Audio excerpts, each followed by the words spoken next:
Les Actes des Apôtres, chapitre 10. Il y avait à Césarée un homme nommé Corneille, centenier dans la cohorte dite italienne. Cet homme était pieux et craignait Dieu avec toute sa maison. Il faisait beaucoup d'aumônes au peuple et priait Dieu continuellement. Vers la 9e heure du jour, il vit clairement dans une vision un ange de Dieu qui entra chez lui et qui lui dit « Corneille !»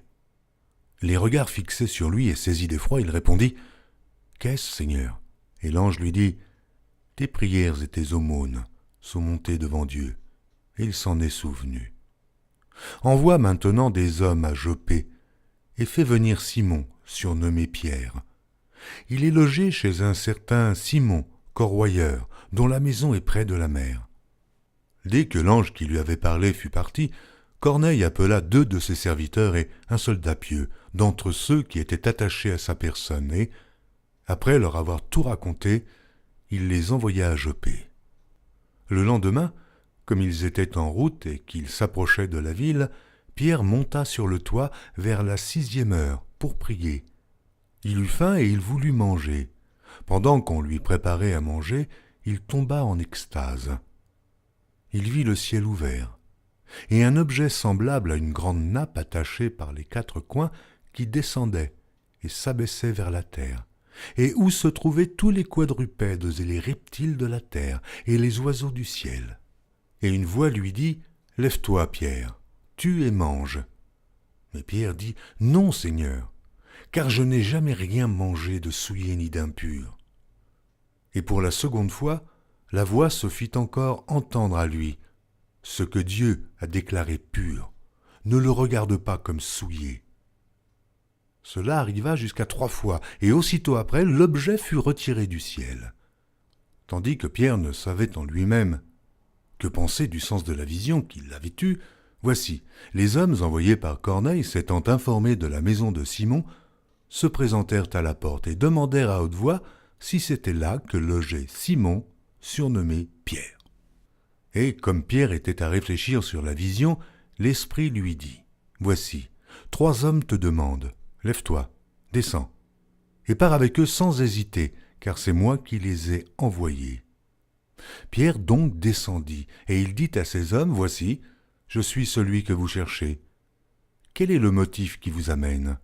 Ils répondirent « Corneille, centenier, homme juste et craignant Dieu, et de qui toute la nation des Juifs rend un bon témoignage, a été divinement averti par un saint ange de te faire venir dans sa maison et d'entendre tes paroles. » Pierre donc les fit entrer et les logea. Le lendemain, il se leva et partit avec eux. Quelques-uns des frères de Joppé l'accompagnèrent. Ils arrivèrent à Césarée le jour suivant. Corneille les attendait et avait invité ses parents et ses amis intimes. Lorsque Pierre entra, Corneille, qui était allé au-devant de lui, tomba à ses pieds et se prosterna. Mais Pierre le releva en disant « Lève-toi, moi aussi je suis un homme. » Et conversant avec lui, il entra et trouva beaucoup de personnes réunies. « Vous savez, leur dit-il, qu'il est défendu à un juif de se lier avec un étranger ou d'entrer chez lui. Mais Dieu m'a appris à ne regarder aucun homme comme souillé et impur. C'est pourquoi je n'ai pas eu d'objection à venir, puisque vous m'avez appelé. Je vous demande donc pour quel motif vous m'avez envoyé chercher. » Corneille dit « Il y a 4 jours, à cette heure-ci, je priais dans ma maison à la 9e heure, et voici, un homme vêtu d'un habit éclatant se présenta devant moi et dit « Corneille, ta prière a été exaucée, et Dieu s'est souvenu de tes aumônes. Envoie donc à Joppé et fais venir Simon, surnommé Pierre. Il est logé dans la maison de Simon, corroyeur, près de la mer. Aussitôt j'ai envoyé vers toi, et tu as bien fait de venir.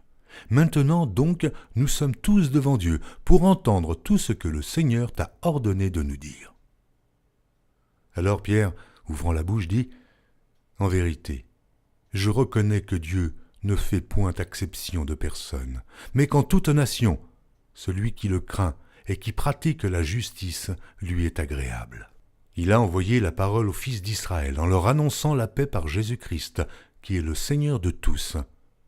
Vous savez ce qui est arrivé dans toute la Judée, Après avoir commencé en Galilée, à la suite du baptême que Jean a prêché, vous savez comment Dieu a oint du Saint-Esprit et de force Jésus de Nazareth, qui allait de lieu en lieu, faisant du bien et guérissant tous ceux qui étaient sous l'empire du diable, car Dieu était avec lui. Nous sommes témoins de tout ce qu'il a fait dans le pays des Juifs et à Jérusalem. Ils l'ont tué, en le pendant au bois. Dieu l'a ressuscité au 3e jour, et il a permis qu'il apparût, non à tout le peuple, mais aux témoins choisis d'avance par Dieu, à nous qui avons mangé et bu avec lui après qu'il fut ressuscité des morts. Et Jésus nous a ordonné de prêcher au peuple et d'attester que c'est lui qui a été établi par Dieu, juge des vivants et des morts. Tous les prophètes rendent de lui le témoignage que quiconque croit en lui reçoit par son nom le pardon des péchés. Comme Pierre prononçait encore ces mots, le Saint-Esprit descendit sur tous ceux qui écoutaient la parole.